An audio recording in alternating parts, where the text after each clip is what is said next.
ಈಗ ಒಂದು 5-6 ದಿವಸದಿಂದ ಇಡೀ ಜಗತ್ತೇ ಮದುವೆ ಮದುವೆ ಮದುವೆ ಮದುವೆ ಅಂತ ಜಪ ಮಾಡ್ತಿತ್ತು. ನಮ್ಮ ಕರೆನ್ಸಿಗಳನ್ನೆಲ್ಲ ಜಾಸ್ತಿ ರೇಟ್ ಮಾಡಿ ಮದುವೆ ಆಯ್ತಲ್ಲ. ಮೊನ್ನೆ ಅವ್ರ ಮನೆ ಇಲ್ಲಿದೆ ನೋಡಿ, ನೋಡಿದ್ರಾ? ಇದೇ ಮನೆ. ಅದೆಲ್ಲ ನಾವಾಗಲಿ ಇದೆಲ್ಲ ತೋರಿಸೋ ಇಂಟ್ರೆಸ್ಟ್ ನನಗಿಲ್ಲ. ಜಸ್ಟ್ ನಾನು ತೋರಿಸಿದ್ದು ಏನಕ್ಕೆ ಅಂದರೆ ವೆದರ್ ಚೆನ್ನಾಗಿದೆ. ಅದ್ರ ಜೊತೆಗೆ ಇಲ್ಲಿಂದ ಹೀಗೆ ಬಂದರೆ ಇದು ತ್ರ್ಯಂಬಕೇಶ್ವರ ಸನ್ನಿಧಾನ ಅಂತ ಕರೀತಾರೆ. ಈ ತ್ರ್ಯಂಬಕೇಶ್ವರ ಸನ್ನಿಧಾನದ ಒಳಭಾಗದಿಂದ ಹಿಂಗೆ ಹೋಗ್ಬಿಟ್ರೆ ಮುಂಬೈನ ಫೇಮಸ್ ಮಹಾಲಕ್ಷ್ಮಿ ಮಂದಿರಕ್ಕೆ ನಾವು ಹೋಗ್ತೀವಿ. ಇನ್ಯಾಕೆ ತಡ, ಬನ್ನಿ ಮಹಾಲಕ್ಷ್ಮಿ ಮಂದಿರಕ್ಕೆ ನಾವು ಹೋಗೋಣ.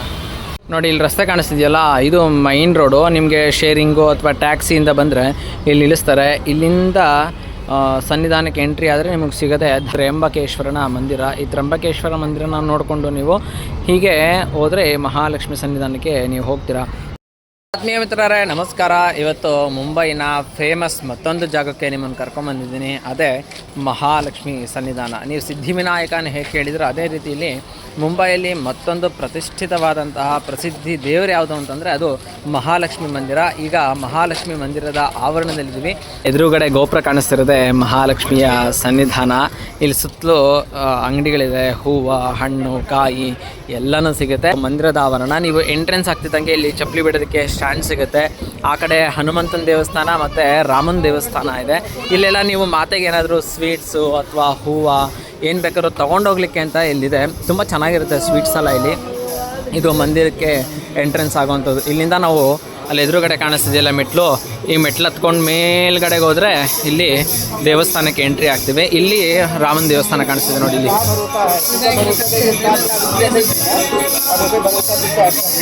ಈಗ ಭಜನೆ ಆಗ್ತಾ ಇದೆ.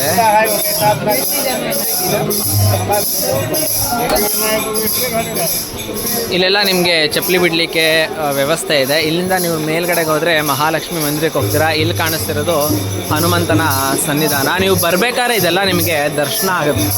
ಇದು ನೋಡಿ, ಪ್ರತಿನಿತ್ಯ ಸಂಜೆ ಇಲ್ಲಿ ಜಪವನ್ನು ಮಾಡ್ತಾರೆ, ಅಂದರೆ ಭಜನೆಗಳನ್ನು ಮಾಡ್ತಾರೆ. ನಾವು ಇಲ್ಲಿಂದ ಮೇಲ್ಭಾಗಕ್ಕೆ ಹೋಗಿ ಮಹಾಲಕ್ಷ್ಮಿಯ ಮಂದಿರವನ್ನು ದರ್ಶನ ಮಾಡೋಣ. ಇನ್ನೊಂದೇನು ಅಂದರೆ ಇಲ್ಲಿ ಜೆಂಟ್ಸ್ಗೆ ಮತ್ತು ಲೇಡೀಸ್ಗೆ ಸಪ್ರೇಟ್ ಆದಂತಹ ಒಂದು ಲೈನನ್ನು ಇಟ್ಟಿದ್ದಾರೆ. ಒಳಗಡೆ ಹೋದ್ರೂ ಜೆಂಟ್ಸ್ಗೆ ಮತ್ತು ಲೇಡೀಸ್ಗೆ ಅಂತಲೇ ಸಪ್ರೇಟ್ ಆದಂತಹ ಲೈನ್ ಇದೆ. ಆ ಲೈನ್ ಮುಖಾಂತರನೇ ಹೋಗಬೇಕು. ಮೇಲ್ಗಡೆ ಸೆಕ್ಯೂರಿಟಿ ಇದೆ, ಮಾಮೂಲಿ ಬ್ಯಾಗೆಲ್ಲ ಚೆಕ್ ಮಾಡಿ ದರ್ಶನಕ್ಕೆ ಹೋಗ್ಬೋದು. ಅತ್ಯಂತ ಪುರಾತನವಾದಂತಹ ಒಂದು ಮಂದಿರ. ಬನ್ನಿ ಇನ್ಯಾಕೆ ತಡ, ಒಳಗಡೆ ಹೋಗಿ ದರ್ಶನ ಮಾಡೋಣ. ಗೋರಖನಾಥರು ನಮ್ಮ ಕರ್ನಾಟಕದ ಮೂಲದವರು, ಅಲ್ಲಮ್ಮ ಮಹಾಪ್ರಭುಗಳ ಸ್ನೇಹಿತರು ಕೂಡ. ಗೋರಖನಾಥರು ಶಾಕ್ತ ಸಂಪ್ರದಾಯವನ್ನು ಪ್ರಚಾರ ಮಾಡ್ತಾ ಒಂದು ಕಡೆ ನಿಲ್ಲದೆ ಕಿತ್ತಡಿಯಂತೆ ಅವರು ಮುನ್ನಡೀತಾ ಸಾಕ್ತಾ ಇರ್ತಾರೆ. ಹಾಗೆ ಸಾಗುವಂಥ ಸಮಯದಲ್ಲಿ ಈ ಭಾಗಕ್ಕೆ ಬಂದಾಗ ಇಲ್ಲಿ ಮಹಾಕಾಳಿ, ಮಹಾಲಕ್ಷ್ಮಿ, ಮಹಾಸರಸ್ವತಿಗಳ ವಿಗ್ರಹಗಳನ್ನು ಪ್ರತಿಷ್ಠಾಪನೆ ಮಾಡಿ ಅವರು ಮುಂದಕ್ಕೆ ಹೋಗ್ತಾರೆ. ಕೊಲ್ಲೂರು ಮೂಕಾಂಬಿಕೆ ಬೆಟ್ಟದ ಮೇಲಿರುವಂತಹ ದೇವಾಲಯವನ್ನ, ಕದ್ರಿ ಮತ್ತೆ ಕಮಲೇಶಲ್ಲಿರುವಂತಹ ಶಾಕ್ತ ಸಂಪ್ರದಾಯವನ್ನು ನೀವು ಗಮನಿಸಿದ್ರೆ ನಿಮ್ಗೆ ಇದರ ಪೂರ್ತಿ ಮಾಹಿತಿ ನಿಮ್ಗೆ ಗೊತ್ತಾಗುತ್ತೆ. ಹೀಗೆ ಸಂಚಾರ ಮಾಡ್ತಾ ಈ ಭಾಗಕ್ಕೆ ಬಂದಂತಹ ಗೋರಖನಾಥರು ಇಲ್ಲಿ ಮಹಾಕಾಳಿ, ಮಹಾಲಕ್ಷ್ಮಿ, ಮಹಾಸರಸ್ವತಿಯನ್ನ ಪ್ರತಿಷ್ಠಾಪನೆ ಮಾಡಿ ಮುನ್ನಡೀತಾರೆ. ಆ ನಂತರದಲ್ಲಿ 1785ರಲ್ಲಿ ಅದೇ ಮಹಾಲಕ್ಷ್ಮಿಯ ಹಿಂಭಾಗ ನೀವು ದೇವಸ್ಥಾನದಲ್ಲಿ ನಿಂತ್ಕೊಂಡ್ರೆ ದೊಡ್ಡ ಸಮುದ್ರ ಕಾಣಿಸುತ್ತೆ. ಅಲ್ಲಿ ಬ್ರಿಡ್ಜ್ ಕ್ಯಾಂಡಿ ಅಂತ ಒಂದು ಸೇತುವೆಯನ್ನ ನೀವು ನೋಡಬಹುದು. 1785ರಲ್ಲಿ ಆ ಸೇತುವೆಯನ್ನ ನಿರ್ಮಾಣ ಮಾಡಲಿಕ್ಕೆ ಬ್ರಿಟಿಷರು ಕೈ ಹಾಕ್ತಾರೆ. 2 ಬಾರಿ ಸೇತುವೆಯನ್ನ ನಿರ್ಮಾಣ ಮಾಡುವಂತಹ ಸಮಯದಲ್ಲಿ 2 ಬಾರಿನೂ ಅತ್ಯಂತ ರಭಸವಾದಂತಹ ಅಲೆಗಳಿಗೆ ಸಿಕ್ಕಿ ಆ ಸೇತುವೆ ನಿರ್ಮಾಣ ಕಾರ್ಯವೇ ಕೈ ಬಿಡುವಂತಾಗುತ್ತೆ. ಆಗ ಅಲ್ಲಿ ಗುತ್ತಿಗೆಯನ್ನು ಪಡೆದುಕೊಂಡಂತಹ ರಾಮ್ಜಿ ಶಿವಾಜಿ ಎಂಬ ಗುತ್ತಿಗೆದಾರನಿಗೆ ರಾತ್ರಿ ಮಹಾಲಕ್ಷ್ಮಿ ಕನ್ಸಲ್ ಬಂದು, ನನ್ನ ಸಹೋದರಿಯೊಂದಿಗೆ ಈ ಸಮುದ್ರದ ಒಳಗಡೆ ನಾನು ಮುಳುಗಡೆ ಆಗಿದ್ದೀನಿ, ನನ್ನ ವಿಗ್ರಹವನ್ನು ತೆಗೆದು ಪ್ರತಿಷ್ಠಾಪನೆ ಮಾಡಿದ್ರೆ ನಿನ್ನ ಕಾರ್ಯನ ನಾನು ಕ್ಲೀನಾಗಿ ನಡೆಸ್ಕೊಡ್ತೀನಿ ಅಂತ ಅವ್ರ ಕನಸಲ್ಲಿ ಹೇಳ್ತಾರೆ.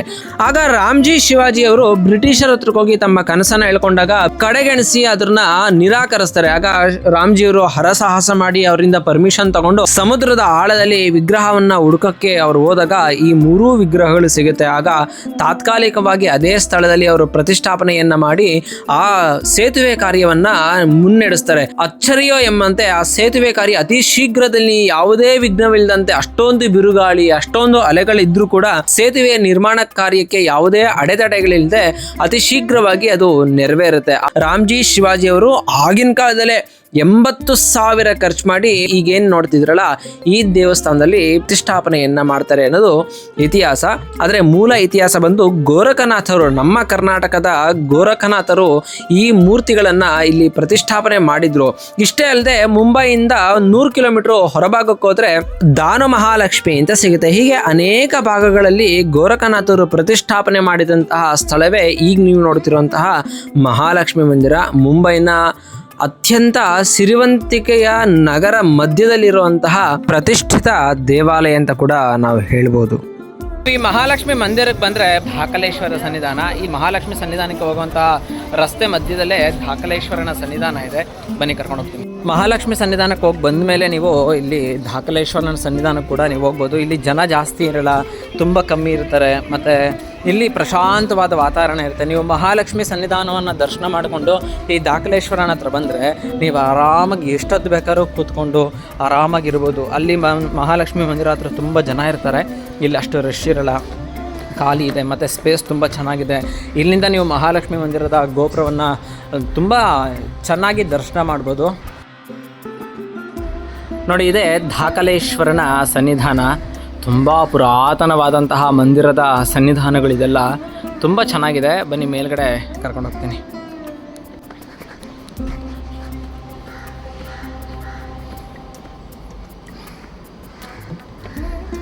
ನೋಡಿ, ಇದು ಧಾಕಲೇಶ್ವರನ ಸನ್ನಿಧಾನ. ಎಷ್ಟು ಪರಿಶುದ್ಧವಾಗಿದೆ ವಾತಾವರಣ. ಇಲ್ಲಿ ಯಾರೂ ಇಲ್ಲ, ಫುಲ್ ಖಾಲಿ ಜನ. ಇಲ್ಲಿ ನೀವು ಎಷ್ಟೊತ್ತಾದರೂ ಕೂತ್ಕೊಂಡು ಎಷ್ಟು ಹೊತ್ತಾದರೂ ನೀವು ಟೈಮ್ ಪಾಸ್ ಮಾಡ್ಬೋದು. ಇಲ್ಲಿ ಯಾವುದೇ ರೆಸ್ಟ್ರಿಕ್ಷನ್ ಇಲ್ಲ, ಯಾವ ಜಂಜಾಟನೂ ಇಲ್ಲ, ಪ್ರಶಾಂತವಾಗಿರುವಂತಹ ವಾತಾವರಣ.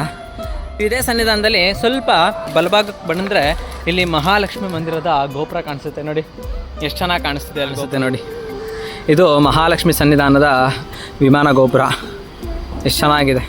ಇದೆಲ್ಲ ತುಂಬ ಹಳೇ ಕಾಲದ ಸನ್ನಿಧಾನಗಳು.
ನೋಡಿದ್ರಲ್ಲ, ಇದು ಮಹಾಲಕ್ಷ್ಮಿ ಮತ್ತು ಧಾಕಲೇಶ್ವರನ ಸನ್ನಿಧಾನವನ್ನು, ಮುಂಬೈನ ಪ್ರಸಿದ್ಧವಾಗಿರುವಂತಹ ದೇವಸ್ಥಾನಗಳಲ್ಲಿ ಇದು ಒಂದು.